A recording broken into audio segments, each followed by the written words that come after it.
E aí, galerinha do YouTube, beleza?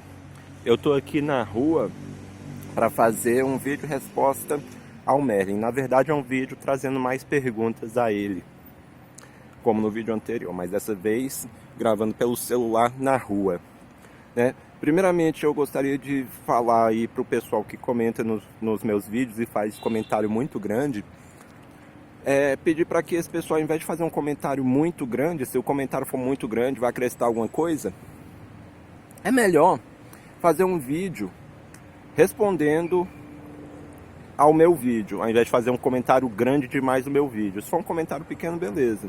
Por quê? Porque além de ser difícil para mim ficar lendo comentários grandes e ficar debatendo na barra de comentários, se você tem algum questionamento, é bom trazer isso para um debate que seja mais visível ao público, que não fica muito, pelo menos no meu canal, lendo comentários, né? Vamos andar aqui um pouquinho, né? Câmera para baixo aqui, para não ficar filmando pessoas que não querem ser filmadas, né? Mas assim, traz um vídeo resposta pra gente fazer um debate em vídeo, ou mesmo entrando num hangout aqui no meu canal. Não pra ficar se degladiando comigo ou qualquer coisa e tal, que eu vá xingar e nada. É só pra... Você vai fazer um questionamento a mim, muito grande, que tenha informações a acrescentar, para que as pessoas possam ver, né? Mais pessoas possam ver, possam participar e tal, que em forma de vídeo, resposta, mais pessoas veem, mais pessoas clicam, né? Ou melhor, num hangout, né? Que aí pode ser a resposta ser instantânea. Dito isso, né? E eu falo isso por quê? Porque tem algumas pessoas que falam bem assim, eu não faço vídeo e só comento no seu canal, ô cético, porque eu não tenho equipamento para filmar, ou para gravar vídeo, ou mesmo para captar o áudio, né? Então, eu mostro aqui, né, que você pode fazer isso de várias formas, inclusive pelo telefone. Então, se você dá conta de fazer isso pelo telefone na rua, igual eu estou fazendo agora, por que você não faz, né? Duvido que o pessoal que tem internet aí não tem um smartphone. No próprio aplicativo do YouTube você consegue fazer vídeos assim. Então, encerrado esse assunto, né, que já são 3 minutos de vídeo aí praticamente, só nisso, eu nem entrei no assunto do vídeo em questão. Eu vou fazer uns questionamentos ao Merlin sobre alguns vídeos, de novo, né? E nesse vídeo que ele fez por último, investimento em ciência e tecnologia foi cortado pelo governo federal, o governo Temer. Primeiramente, eu postei, Merlin, no seu Facebook, se você estiver me vendo, né? Como você não está entrando em hangout, chamando participante, porque você está com algum problema, e a gente tem que entender, né? O problema que você está tendo de saúde, eu também tive uma bronquite, né? Durante um tempo eu fiquei sem entrar em hangouts e tal, mas depois voltei. Mas assim, eu postei links no seu Facebook para que você possa ver e fazer vídeos a respeito, ou comentar e tal, lá no Facebook mesmo. E um dos vídeos que eu coloquei foi uma reportagem da Globo, falando exatamente sobre esses cortes de investimentos em ciência e tecnologia, né, do governo federal. E você... Não sei se você está lendo os links, então me responde aí se você está vendo os links que eu estou te mandando pelo Facebook e tal. Ou se você está vendo e está ignorando completamente, né? Porque você não comentou nem em vídeo, nem deu uma resposta lá no Facebook. Ou você não viu, ou você viu, mas ignorou. Porque se você não estiver interessado, eu paro de mandar. Mas beleza. Outra questão é a seguinte. Novamente, nesse vídeo, Ciência e Tecnologia, você usa aquele argumento de que o Brasil precisa investir em ciência e tecnologia porque nós não temos o nosso computador, o nosso processador, o nosso smartphone, por exemplo, apesar de que nós temos empresas que estão fabricando um smartphone aqui no Brasil, sim, mas realmente computadores, processadores e tal, Se tem, é de baixa tecnologia. Mas você reclama disso e, ao meu ver, parece ilógico e entra em contraste com aquele seu argumento de quando eu perguntei se você era a favor de receber refugiados de guerra no Brasil. Você disse que era a favor porque você é contra fronteiras. Ou seja, não deveria haver fronteira entre os países e o estrangeiro deve ser tratado igual o brasileiro. Não importa onde esteja, mesmo se estiver aqui em território brasileiro. Né? Inclusive, pessoal que é xenófobo, é contra estrangeiro vir para o Brasil, é uma contradição, porque esse pessoal deveria também ser contra as pessoas terem filhos. Porque o argumento deles é o seguinte: esse estrangeiro vai vir aqui para o Brasil para pegar empregos dos brasileiros e vai faltar emprego aqui no Brasil. Mas se as pessoas tiverem muitos filhos, vai faltar emprego do mesmo jeito, porque esses filhos de brasileiros, nascidos aqui no Brasil mesmo, vão pegar os empregos de outras pessoas daqui do Brasil. Vai haver maior disputa, né? Por recursos, por alimento, né? Por uso da infraestrutura do país, mais água, mais esgoto. Aqui no DF mesmo tá tendo racionamento de água, faltando água por causa do aumento da população aqui. Em Brasília mesmo. Não tem nada a ver com estrangeiro. É gente que nasceu a mais, é gente que veio de outros lugares do Brasil aqui para Brasília em busca de oportunidade. Então, esse inchamento aqui da população local, que acabou colapsando aí o sistema de fornecimento de água aqui, que está tendo racionamento, tem nada a ver com estrangeiro. São os próprios brasileiros mesmo que cresceram a sua população aqui em Brasília, no Distrito Federal e tudo mais. E esse pessoal não é contra, mas aí se for meia dúzia de estrangeiros vindo para cá, eles são contra. Então, incoerente. Eu, particularmente, sou contra a xenofobia, exatamente pelo motivo também de que eu não tô nem aí se a pessoa vai ter muitos filhos. Contanto que se a pessoa tiver muitos filhos e consiga criá-los de forma que eles não virem bandidos, por exemplo, não virem marginais, ou não passe fome, tenha condição de sobreviver, ou de viver com dignidade, beleza. Do mesmo jeito que eu acho que se o estrangeiro vai vir aqui pro Brasil, se ele tiver condição de se manter, não vier para cometer crimes, é válido que ele venha, não tem nenhum problema. Agora é o seguinte: você pensa da mesma forma que eu nesse ponto. Só que entra a contradição, que é o seguinte: para mim, eu não me importo se o computador que eu esteja usando tenha um processador que não foi fabricado aqui no Brasil. Porque eu não me importo se para fabricar aquele computador foi gerado um emprego para um brasileiro, foi gerado um emprego para um africano, ou mesmo para um europeu ou um americano pobre, que também são pessoas que precisam de empregos. Não são pessoas piores que o brasileiro só porque eles são de outro país. Então, ao meu ver, como eu sou contra fronteiras também, não vejo diferenciação, não sou xenófobo, não vejo diferenciação entre brasileiros e estrangeiros, eu também não vou defender protecionismo. Ou seja, eu não vou defender que para eu consumir um determinado produto, eu tenha que ter contribuído para a geração de emprego para brasileiros, necessariamente. Por quê? Porque pessoas de outros países também precisam de empregos. Então, não vejo problema. Então, explica essa contradição entre o seu protecionismo, que é você querer uma supremacia do Brasil, ou aqui dentro do território brasileiro, você querer uma coisa praticamente apenas brasileira ou um aumento dos empregos para brasileiros aqui dentro do Brasil, essa contradição com você dizer que é contra fronteiras, né? Isso é uma contradição que eu enxergo. Outra coisa, também relacionado a esse assunto de corte de gastos no governo federal.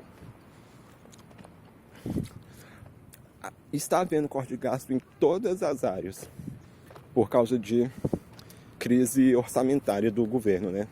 Contas públicas e coisa e tal. Eu não vou dar uma opinião minha, mas eu vou dizer qual é mais ou menos o senso comum que está rolando aí entre as pessoas que olham para essa crise orçamentária. Elas atribuem isso ao PT supostamente ter roubado muito, né? Eu quero que você comente isso. Logicamente que isso não faz muito sentido, não estou defendendo o PT aqui, ele roubou mesmo uma grande quantidade, assim como outros partidos roubou. Só que corrupção sozinha não é capaz de gerar crise orçamentária num país, nunca foi, nem na África.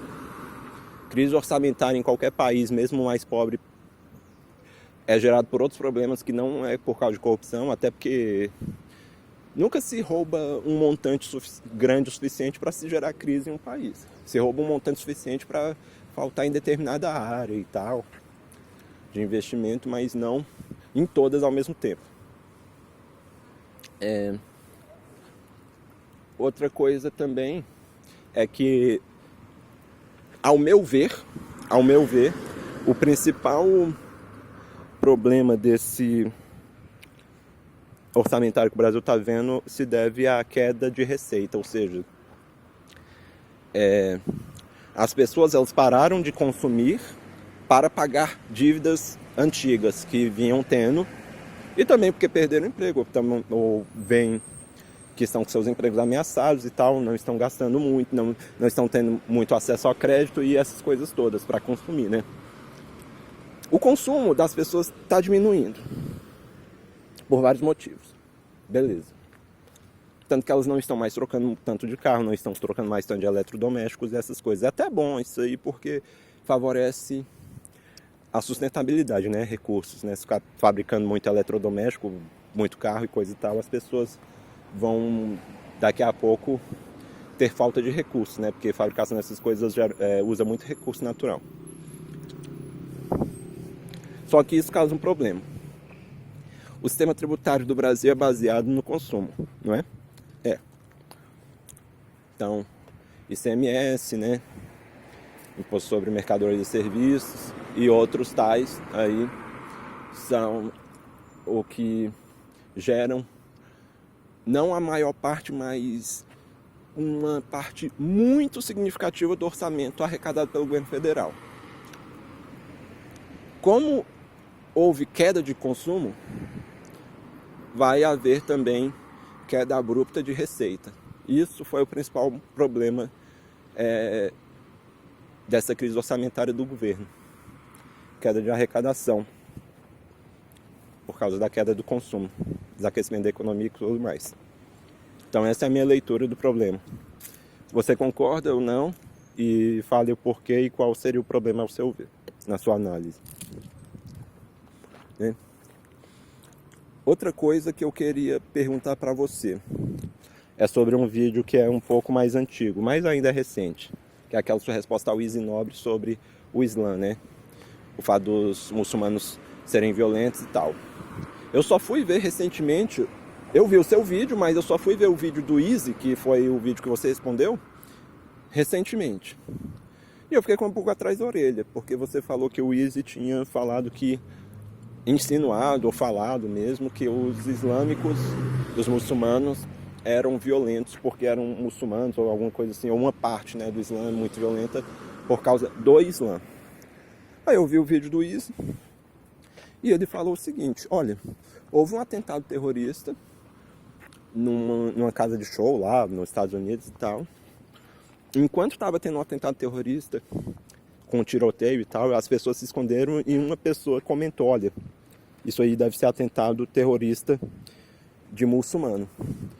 E essa pessoa estava certa, era... E por que ela estava correta? Porque está frequente atentados terroristas de grupos islâmicos, por parte de grupos islâmicos especificamente. Ou seja, não seria mais um preconceito você falar que atentados terroristas associados ao Islã. Virou um conceito, porque é uma constatação. Aí você falou que no seu vídeo que esse pessoal, eles estão cometendo atentado terrorista porque os países deles são pobres e se tornaram pobres não só por causa do imperialismo de países ricos, mas o imperialismo de países ricos contribuiu como um dos motivos principais para a pobreza e a miséria nesses países. Por isso que pessoas desses países, que são países islâmicos, cometem atentados terroristas nesses países imperialistas aí, né? Só que eu vejo um problema nessa sua argumentação. Vê se você concorda comigo. Os países islâmicos são praticamente os únicos que estão cometendo atentado terrorista.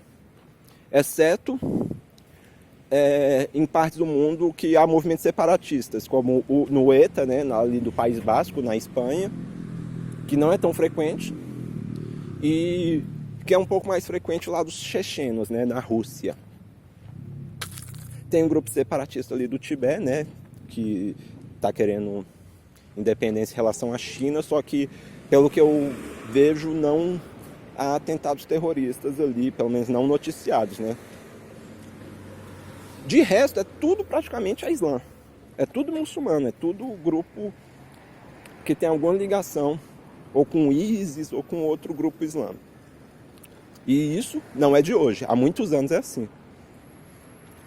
Só que é o seguinte, esses países de maioria muçulmana não são os únicos pobres, não são os únicos cuja pobreza provém do imperialismo dos Estados Unidos e de outros países da Europa, por exemplo.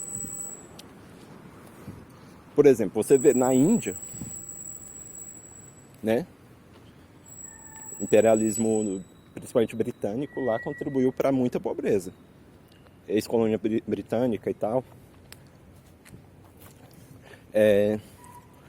Países dos tigres asiáticos, países lá do Sudeste Asiático também.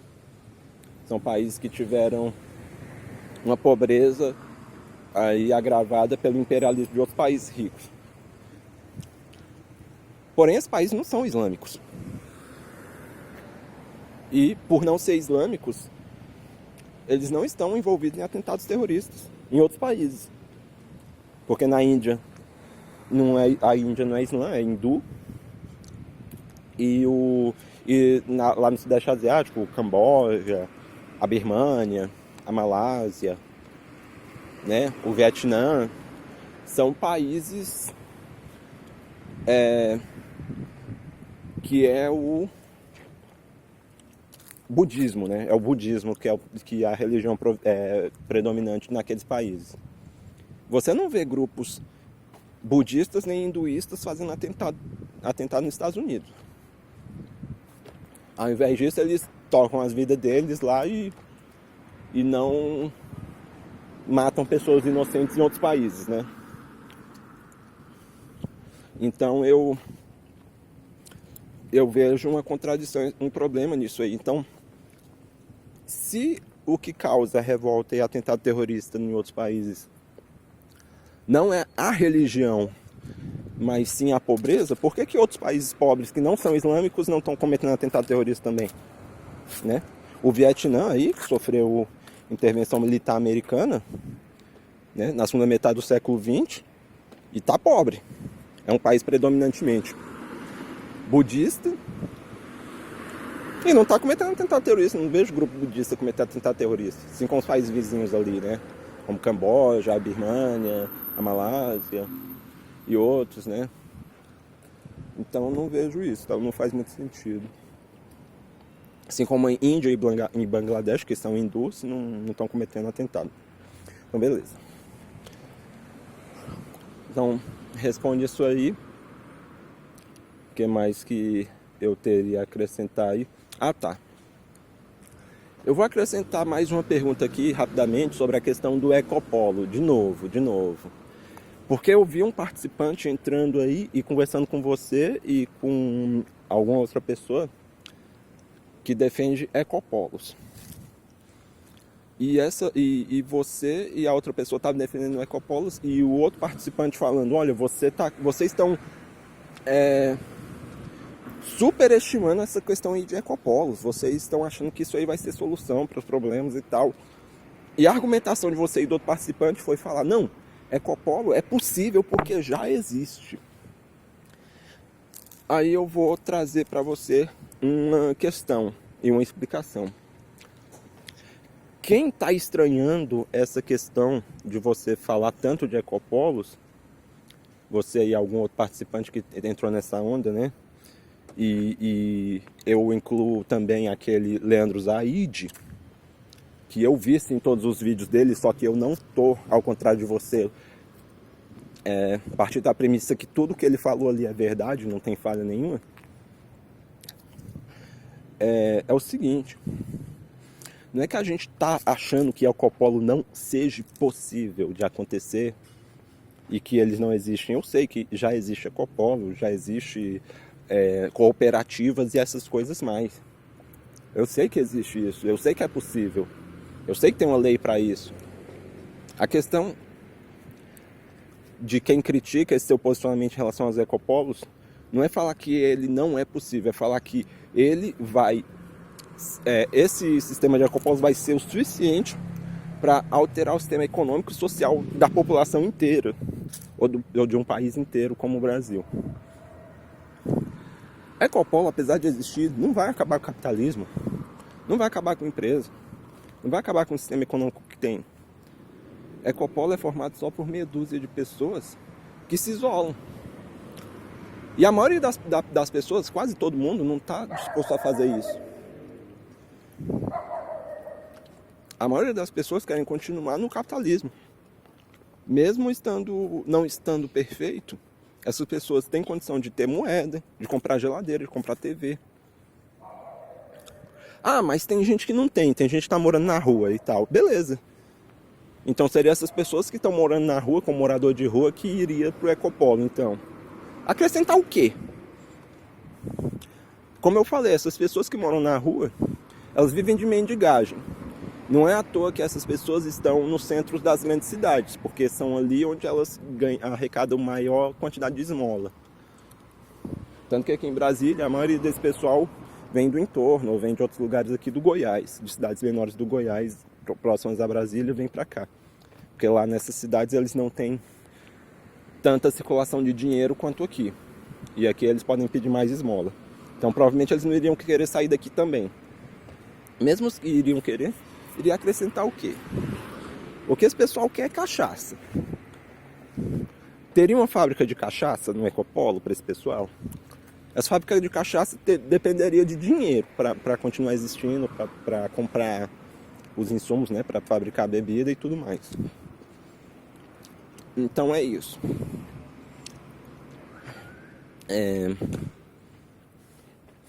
Então a questão não é criticar a impossibilidade de existir ecopolos, porque a gente sabe que não é impossível existir ecopolos e que já existe, e cooperativas e tal. O negócio sempre vão ser minoria, o pessoal que vai estar em cooperativas, em ecopolos e tal, porque o capitalismo é dominado por grandes empresas e não por cooperativas, e nunca vai ser. E os ecopolos sempre vai ser minoria, sempre vai... Fora que o ecopolo também não vai acabar com o Estado, porque sempre vai haver a necessidade de haver regulação, mesmo ali dentro. Ah, e também não vai acabar com a corrupção, tá bom? Porque mesmo que não haja hierarquia, pelo menos em teoria, na prática vai haver. Por quê? Porque vai ter um tesoureiro, por exemplo. Vai ter um tesoureiro, vai ter que ter um contador, no ecopolo, né, que eu tô falando. Vai ter que ter um tesoureiro, um contador. Esse pessoal são pessoas humanas. E eles podem roubar ali, na surdina, no mocó, embaixo dos panos, eles podem roubar. Entendeu? Então, mas no sistema estatal atual tem roubo também. Eu sei que tem, mas eu não estou falando que o sistema estatal atual não tem roubo. Eu estou criticando, falando que você tá achando de forma errada que Ecopol vai acabar com o roubo. E não vai. Vai ser a mesma coisa. Mesma coisa. Tanto que todo o sistema de poder, seja em Ecopolo, seja no estado que a gente vive, tem que prever corrupção. Vai ter corrupção sempre. E o nosso sistema é de prever isso. Só que, como diz o Ciro Gomes, ele sempre prevê que há uma minoria corrupta no Congresso Nacional, por exemplo. E lá no Congresso Nacional, pelo menos hoje, atualmente, a gente está tendo uma maioria corrupta, né? Uma maioria supostamente corrupta, né? Com indícios de corrupção. Então, é isso aí que eu queria dizer.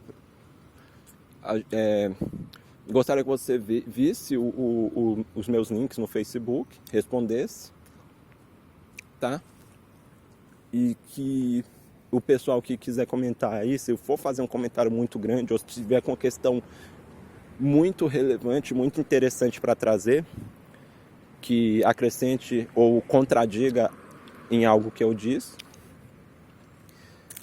torne mais acessível o pessoal, né, ver. E não fique só nos comentários. Faça um vídeo resposta, me mande no Facebook, Israel Dias, ou num link aqui mesmo, no meu comentário. Mas eu prefiro que seja no Facebook. E é isso aí. E aí marca um hangout e coisa e tal, para o pessoal poder ver mais, né? Então é isso aí. Obrigado, falou e até mais.